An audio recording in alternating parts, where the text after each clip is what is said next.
सागर में पवित्र माह रमजान के 28वें रोजे पर रोजदारों ने शाम के वक्त बाजारों में ईद की खरीदारी हुई शुरू। रमजान का महीना इस्लाम धर्म में बेहद पाक माना जाता है, जहां रमजान माह की शुरुआत के साथ ही रोजे की भी शुरुआत हुई थी। आज शनिवार को 28वां रोजा रखा गया। रोजा सहरी से शुरू होकर इफ्तार तक जारी रहा। धार्मिक महत्व है। इस्लामिक मान्यताओं के अनुसार रमजान के पवित्र माह के दौरान ही पैगंबर कहा जाता है कि रमजान में रोजा रखने से व्यक्ति का तन और मन दोनों पवित्र होते हैं। बता दें कि इस रोजे की शुरुआत सुबह की सहरी से होती है और शाम के इफ्तार में खत्म होती है। वहीं हर रोज के दिन शहरी का समय अलग अलग होता है। रोजा रखने वाले रोजदार शहरी के समय हल्का भोजन करके अपने रोजे की शुरुआत करते हैं। इसके बाद पूरे दिन पानी तक नहीं पीते। वहीं हर दिन रोजा खोलने और इफ्तार करने का अलग अलग समय निर्धारित रहता है। वहीं आज 29 मार्च को सागर में इफ्तार करने का समय शाम 6:34 रहा, जहां सभी रोजदारों ने अल्लाह से दुआ मांगी और खजूर के साथ रोजा खोलकर इफ्तार किया। मोहम्मद जहांगीर पठान, जब से हमने वो संभाला है, जब से रख रहे हैं रोजा हमारा बहुत महत्व है। हमारे मजहब में जो बहुत अहम मजहब में बताया गया रोजा रखना। सुबह से लेके मतलब जब हमारा सहरी का टाइम होता है, सहरी करने के बाद दिन भर कुछ नहीं खाते हम लोग। रोज़ा दिन भर का रहता है। अब ये रोज़ा खोलने का टाइम हुआ, जब तक रोज़े का टाइम नहीं होता अब खोल नहीं सकते जी। अब खुल गया रोज़ा। मोहम्मद शोएब, ईद में सेवइयों में ख़ास हर साल की तरह इस साल भी फ़ैनी सेवइयाँ वगैरह भी हैं और ख़ास में बनारसी सेवइयाँ वगैरह आई हैं। फ़ैनी वगैरह आई है बनारसी, जो किमामी डब्बा कहलाता है। बार 100 रुपये किलो चल रही है, 80 रुपये किलो, 120 रुपये किलो। फ़ैनी 140, 160, बनारसी वाली 200 रुपये किलो।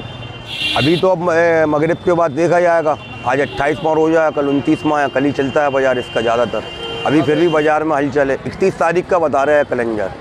इस बार ख़ास हर साल की तरह इस साल भी ये फालूदा आता है अपना बेहतरीन। ये कहीं नहीं मिलता, ये अपने यहाँ मिलता है सब जगह। सागर में हम लोग ला के बेचते हैं दोनों। फालूदा ये बनाने का तरीका बहुत प्रक्रिया इसमें लिखी रहती है और ये बहुत ही शानदार चीज़ बनती है। 50 रुपये में करीब हम लोग को 15 से 20 साल होगा यहाँ पर। हम लोग दोनों जन लाते हैं। पूरे बाज़ार में आता है करीब 2 से 3 टन फ़ैनी आ जाती है, इतनी सेवइयाँ आ जाती हैं। सब बिकता अल्लाह करम से। ज़ाकिर अली शाह, ये है कि जब से मैंने होश संभाला है तभी से मैं रोज़ा रखता आ रहा हूँ। अब चूँकि उम्र ज़्यादा है इसलिए अब कम हो गया है, लेकिन इसका बहुत ही ज़्यादा अहमियत है। और सबसे ज़्यादा अहमियत ये है कि मज़हब में एक ख़ास सुतून है जो अपना, वो रोज़ा भी एक उसमें आता है। हमारे जो 5 अरकान हैं उसमें रोज़ा बहुत अहमियत रखता है। और ये सेहत की नज़र से भी और मज़हब की नज़र से, दोनों नज़र से बहुत ज़्यादा इम्पोर्टेंट चीज़ है। इसमें होता क्या है कि रात को लगभग तकरीबन 3 और 4:30 बजे के बीच में, उस वक्त थोड़ा बहुत जितना भी लिया जा सकता है वो भोजन में खाने में ले लेते हैं। उसके बाद 4:30 और 5 के बाद आप शाम को सूर्यास्त तक कुछ नहीं ले सकते। पानी का एक घूंट नहीं ले सकते। कुल्ली करना भी बहुत एहतियात से करना पड़ता है और धूप निकलने में भी दिक्कत हो, उसको भी ज़रा एहतियात से सब।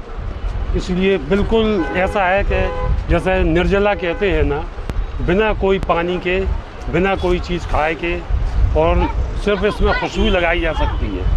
इस तरीके से और भी बहुत सी चीज़ें हैं। अब ये तो मैं, चूँकि वो हमारे मुफ्ती साहब ज़्यादा अच्छा बता पाते हैं, लेकिन इम्पॉर्टेंट बहुत ज़्यादा है इसकी। मैं कहना चाहूँगा कि जहाँ तक हो सके रोज़ा रखें, भाईचारा बनाए रखें। ये हमारे देश के लिए बहुत अच्छी बात है।